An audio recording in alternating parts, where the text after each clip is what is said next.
Возможно, что 107 лет назад, когда зарождалась таджикская журналистика, нашим коллегам было и легче, потому что они хотя бы знали, о чем можно писать, а о чем нельзя писать. Сейчас такое ощущение, что все темы — это запретные темы. Люди не хотят говорить откровенно. Даже на самые простые и обычные темы эксперты не хотят говорить откровенно, независимые эксперты, не говоря уже о госчиновниках, которые несут ответственность за ту или иную отрасль. Люди просто не хотят ни о чем говорить с прессой.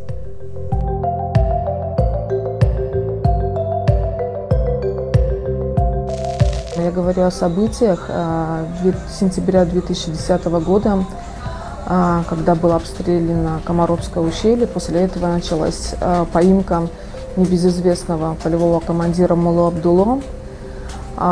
И вот получилось так, что долгое время этот район, эта группа районов была в полнейшей изоляции. Там был комендантский час, и туда не пускали на много-много километров, даже близко никого.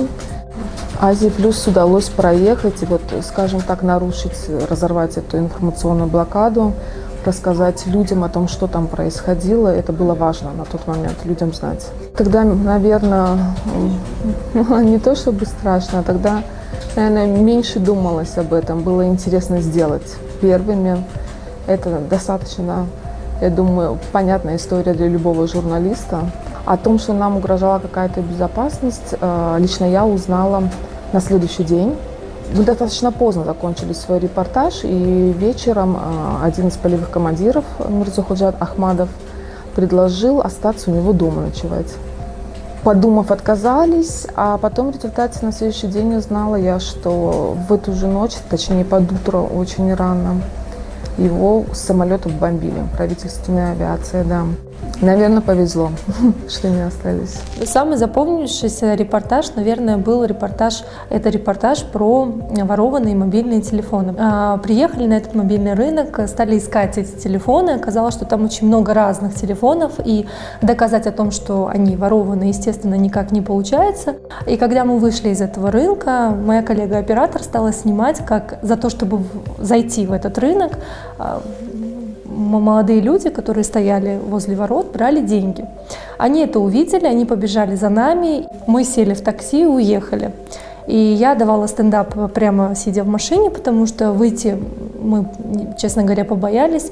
И я почувствовала, что на где-то второй минуте моего стендапа в нас что-то въехало. Они преследовали нас, сначала была одна машина, потом их стало две, потом их стало три, и заблокировали нашу машину с двух сторон. Они стали эту машину трясти, они начали бить по стеклам, стучать и говорить «выйти». Очень было много со стороны мужчин негативных комментариев о том, что нам нечего делать, мы полезли в мужское, так сказать, пространство, и если бы с нами что-то случилось, то мы были бы в этом сами виноваты. Конечно, неделю мы отходили от этой ситуации, потому что такого хулиганства откровенного и открытого, конечно, я давно не видела, особенно в свой адрес.